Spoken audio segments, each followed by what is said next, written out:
All right, so everybody has seen, Easy access. Get out. if you've read any issue of Fine Scale Modeler, they talk about the Mattel Vacuformer from days of yore. And they're one of the neatest gimmick toys that parents ever let you play with. Because you've got the heat source, the vacuum source, and it's all manual. And they were great in their day because you could make your own canopies, you could make your own parts and everything like that. Well, I'm an armor builder. I don't typically build many canopies. So, sitting there, you know, waiting for my part to heat up and then going, oh, okay.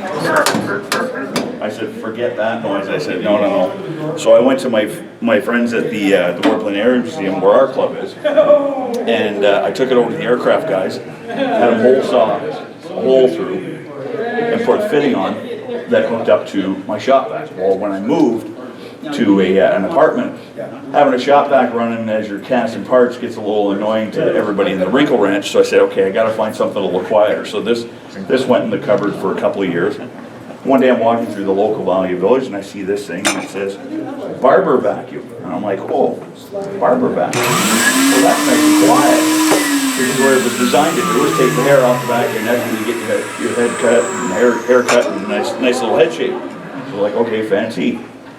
So, just grab the tube, cut it, fit it up to fix, and then just went from there.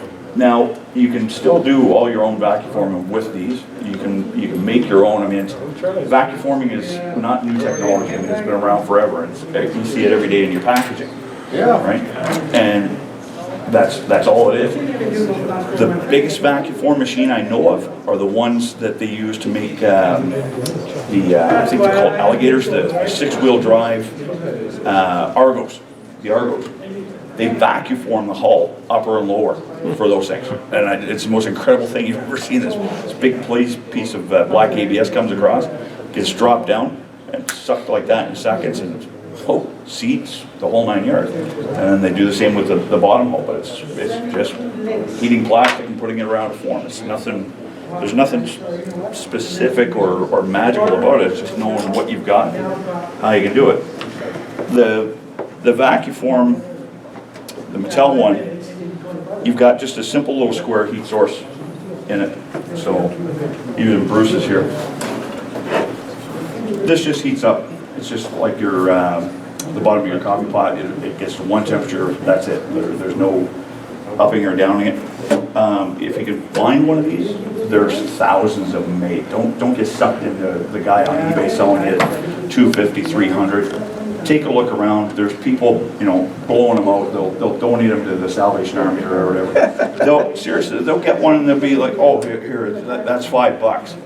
And away you go, because they don't know what it is and they don't care. They just want the money, right? Yeah. So don't get sucked in by what the guy is saying. Oh, these are collector's price. No, never pay that, because I mean, if I went to Amazon and bought this, they want the guy in, I think it was Louisiana, he wants $700 for it. Well, they don't make this one anymore, and it's like, oh well, because it's good American-made quality. Buddy, I don't care. I just want something that'll suck the fart down on my Vacuform, right? So $5 at Value Village. Hey, let's go. But yeah, there's nothing really new on it. I saw another gentleman's got his own plate and everything like that, and as Dave was saying, I've been giving a hand to the guys down at Carefree Hobbies. They just got some guy's custom-made Vacuform table, and this guy was making saucers for 1 to 350 scale, I believe, Enterprise from Star Trek. So it's the whole dish. Well, I mean, the thing is made out of oak that you can basically convert back into a dining room table. It's probably where he got the thing from. But it's designed to hook up to a shop vac. It hooks up to a compressor to increase the suction, increase the heat, the whole 9 years. I'm just like, all I want to do is make little parts. I don't need to make, I don't need to go into industrial production. But I want to see what this thing can do. So in the next couple of weeks, we're going to pull the thing out of storage and fire it up and just see what we can make, because I'll bet you can make some great beer signs for the bar downstairs that you want. Now, the only difference between my machine and Bruce's machine is I got the upgrade kit from a guy. It's just a metal platen. It's basically pegboard or whatever you want to call it. It's made out of stainless steel, and then just a checker plate cover over so it keeps the heat at a constant across the surface of the sheet. This is old school technology, plug and play. Just plug it in, put your plastic over top, let it heat until it melts down to a nice little droop, and then you just flip it over and it sucks in. And you're left with your part. John's doing this himself at home, and this is basically, I'm just borrowing John's master, but this is what you're after. This is what you get when you're done. That's a master I use for bucket seats for 72nd scale aircraft. Pull out and you trim away the excess, and you got a tiny little seat that you can use, and it's a lot cheaper than buying resin.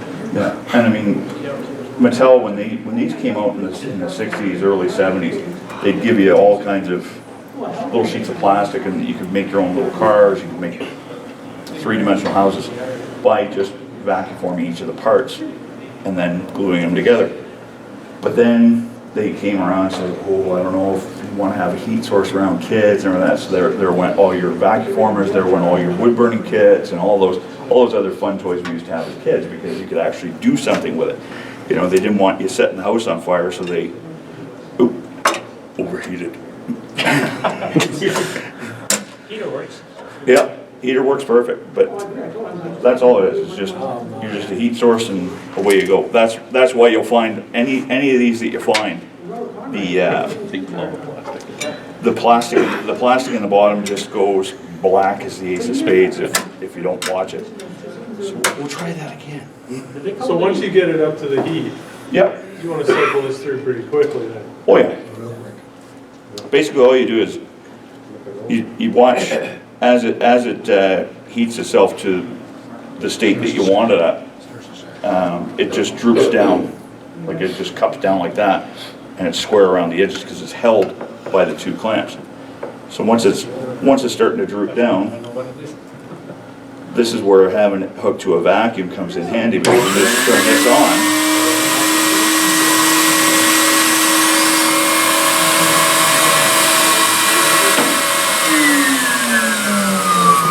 There you go.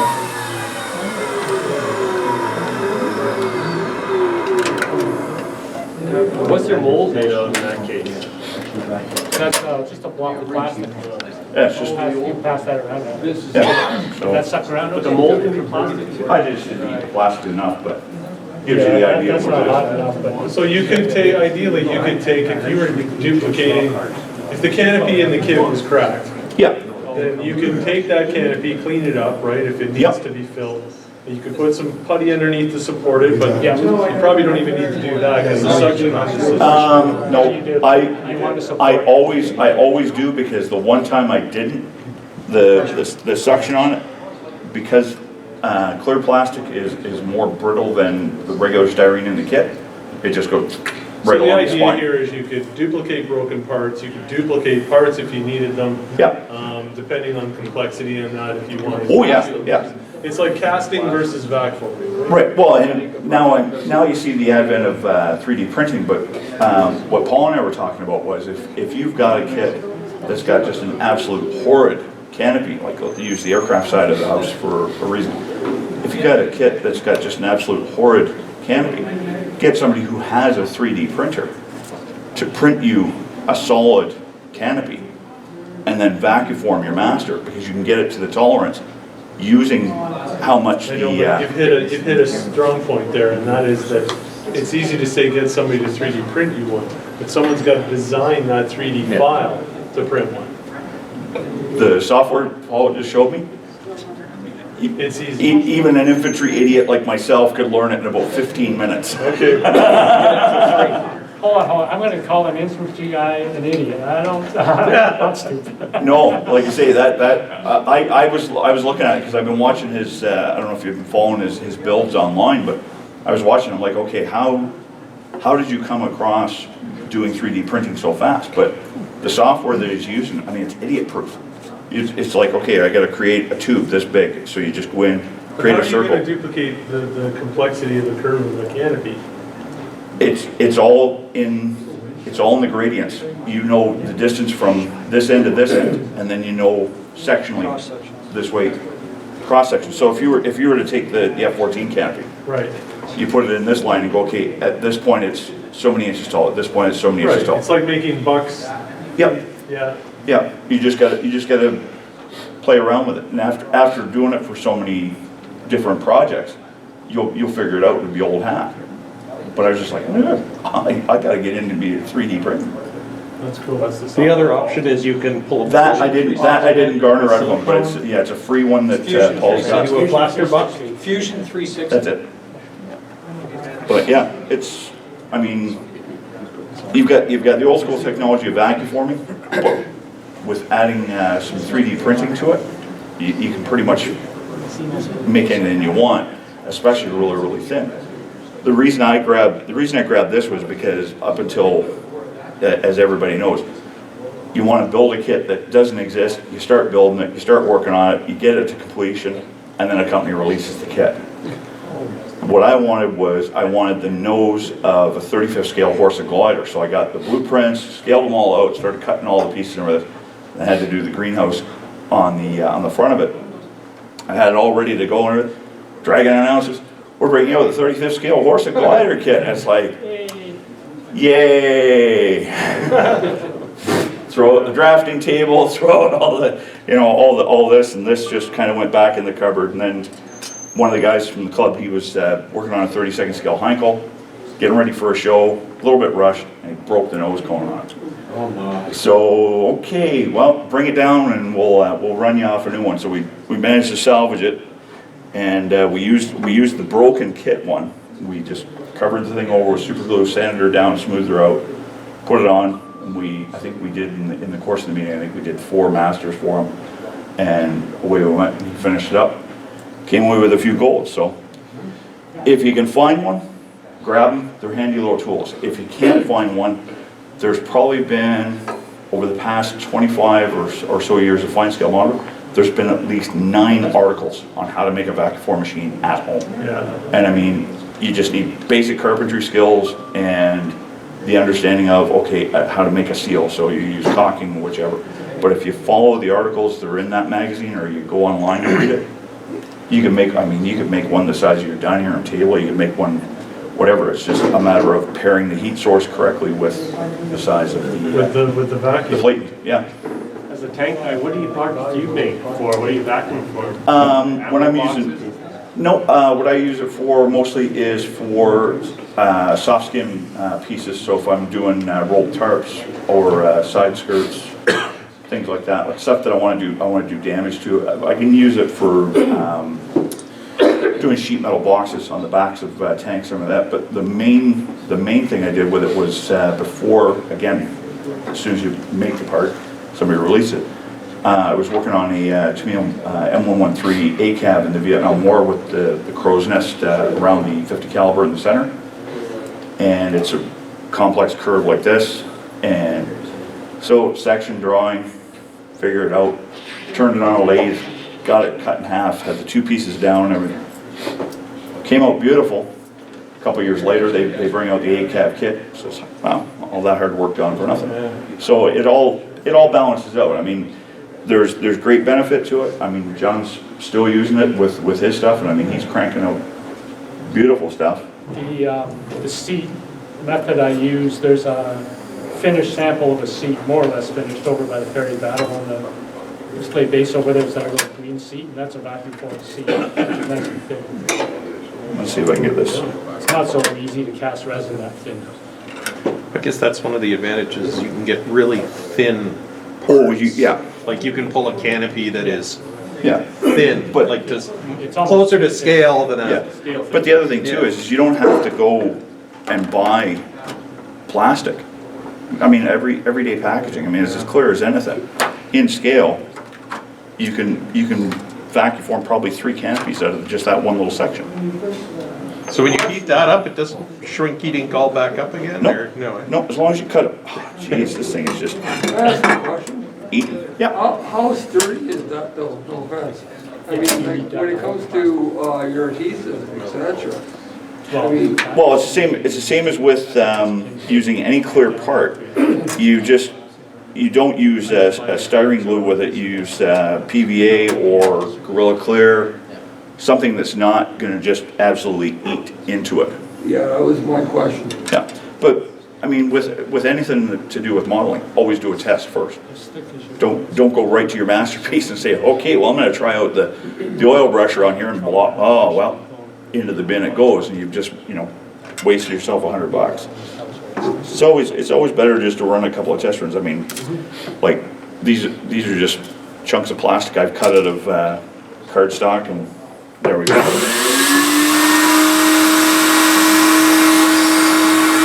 There we go.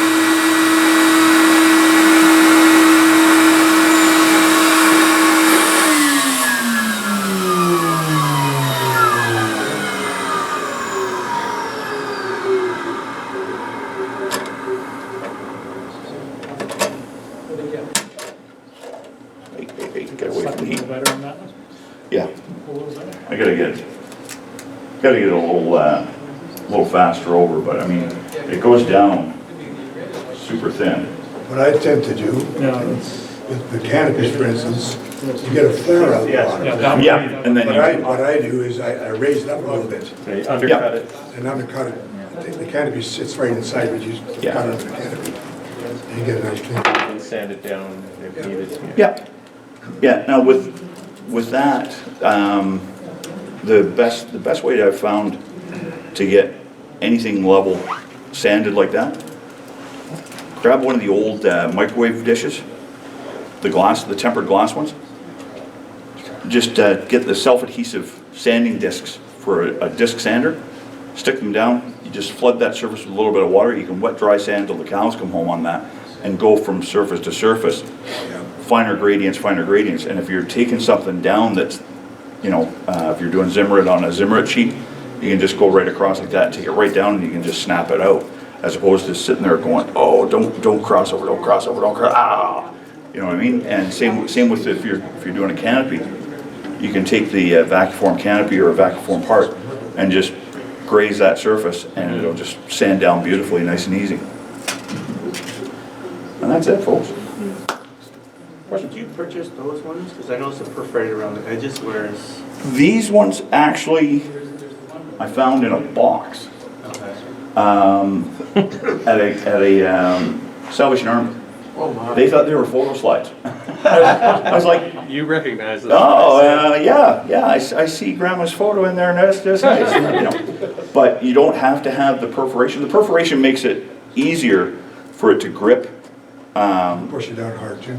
For pushing down and it won't stretch as easily. But I found if you really have to, you can bulldog clip either side and it'll hold it.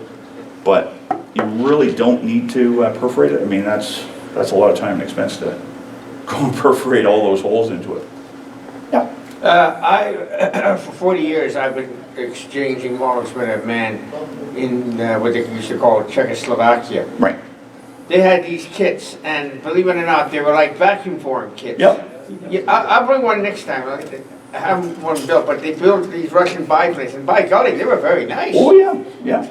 Well, I was just saying to a few of the guys, Mini Art, Yeah. all their building kits and all their roadway kits and pieces, they're all Vacuform, because you can get detail on both sides. You don't have to go for the weight of plaster, but you get a spectacular look, and it's done in Vacuform. So I mean, it's not a dead technology, and it's not a dead art. It's just there's a lot of guys who have moved away from it. But I have another question, please, sir. ask away, I don't care. You can ask as many as you want. I apologize. No worries. What happens if you've got 3 sections of canopy? 3 sections of canopy, you just separate it out into 3 sections. And then you try to what? You make them then. Okay, so take for instance like one of the TBFs or the Avengers. You've got the canopy that stacks one top of the other as it slides back. Yeah, or a valve or something. Yeah, all the old greenhouse aircraft types. Correct. there's two ways of doing it. If you're gonna just do, everything's completely buttoned up closed, you can do it all as one piece. But if you're gonna go to all that trouble of vacuuming a new canopy and so on, you're obviously gonna be going to having that interior just looking like it's just rolled off the aircraft factory assembly.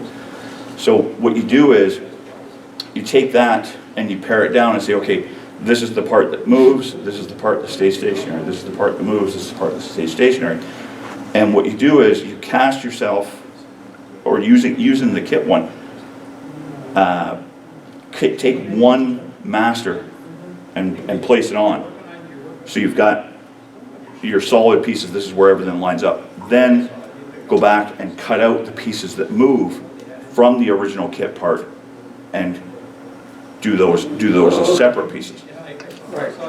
So that you've got a perfect register from the original kit piece, that when you cut it through for your sliding portions, they all register up, and you don't have to sit there and go, oh, well, this one's, too long, this one's too short, or like that. So, You butcher the open one, you can always glue the closed one. well, exactly, yeah. I mean, Or redo it. yeah, re-glue it and so on. But yeah, the possibilities of changing it up and taking, a really horrid kit and making some really good spare parts for it. I've seen guys take and do brand new cowlings around aircraft, or they'll do hood scoops for cars and things like that. It's all in what your skill set is and how good you can make the master. The main thing about this is it has to be exactly smooth. It's like your paint finish. If you've got a thumbprint in your paint finish, it's going to show up. If you've got a thumbprint in your master, it's going to show up. The vacuum will pull it right down, and you'll just get a ghost image of that fingerprint. I guess that's one of the problem with 3D printing, because 3D printing can be kind of... It can be kind of swirly, but the stuff that's coming out now, the stuff that's coming out now doesn't have that staggered effect, doesn't have the swirls and everything like that. It's all depending on now what they're using, whether it's a thinner resin, a more micro resin, and so on. I mean, we're basically just in the infancy of that right now. You look at companies like Shapeways, I think they're in the States. The stuff that Paul had here tonight that they've printed for him compared to what he's printed on his own, I mean, they're the exact same part. But you look at this one, it's like, okay, you made this with shredded wheat. They've poured from resin, like it's just beautiful. But I mean, I couldn't get over the crispness that they were able to do on little access hatches with all the bolt detail on both sides, made very quickly and simply. So. You were talking about taking like a kit part and just using that and vacuforming over top of that to make a new one. Doesn't that give you a size difference now, though, a little bit? It will give you a size difference, but if you take this one here and you lay it into the kit, the size difference really is going to be dependent upon the thickness of the material you're using to do your vacuform width.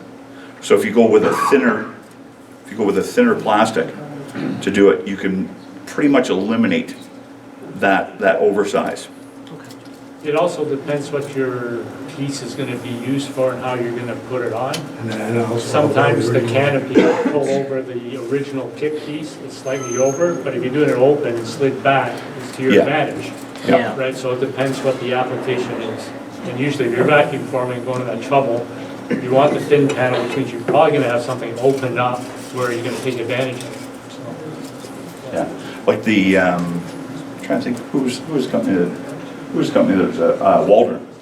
I mean, they put out for 20 years or more. They put out all these different vacuform canopies, the Malcolm Hood and so on. Oh, Falcon. Was it Falcon? Falcon. That was And Squadron. Squadron. There we go. Yeah, and I mean you can still find them, but there was Falcon was the one that punched out in 70-second scale. They punched out sets of every aircraft that was used in every theater. So you had every Japanese aircraft, every American aircraft, and they were all just vacuform canopies, and they were beautiful. But it's like, okay, well, if I don't build these 9 other aircraft, I've wasted that money, So it all depends. It all depends what your end game is as to what you want to do. But like I say, if you can find one of these, pick it up, have some fun with it. If you don't like it, fire it off and sell it off and make, you know, make a bit of your money back, or you never know, you might find one at somebody's estate sale that's been willed to you. Any other questions? Don't waggle your finger at me, young man. I'm older than you, 72. By the way, in order to get that kind of grade of plastic, there's a company I go to, the hardware stores, it comes in sheets. Yeah, Could that be used on your vacuum? Evergreen That's style? evergreen, yeah. Yep. And then there's MBS, or what do they call it? Model builder supply. Yeah. Okay, what you want to make sure is that it's not, it has to be styrene, not ABS, because ABS will not will not melt correctly, will not form correctly. If it's styrene, clear styrene, or so on, So you're way to the evergreen. races. Yeah. So basically, I mean, you can use Oh, yeah. old packaging, or you can go down to the old overhead projector acetate. Yeah. Does the clear styrene fog up when you do it, like the evergreen, let's say, No. styrene? No. No?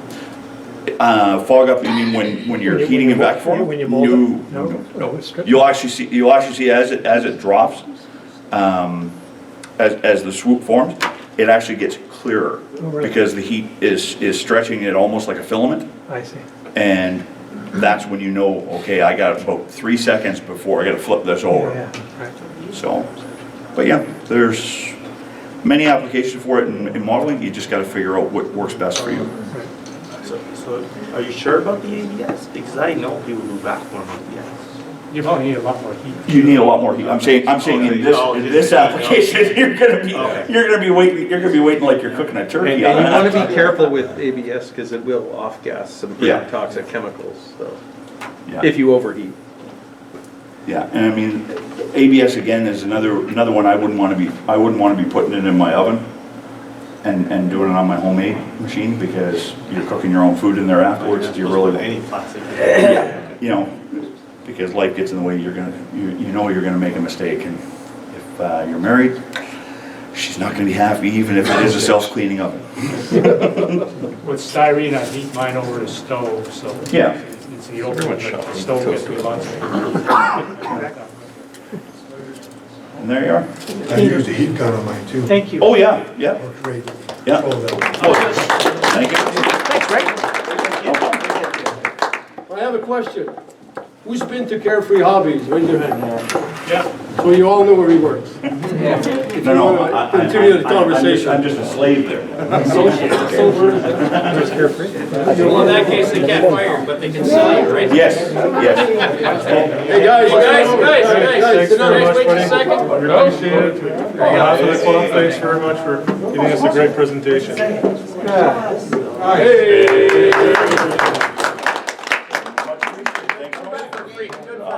I'll try.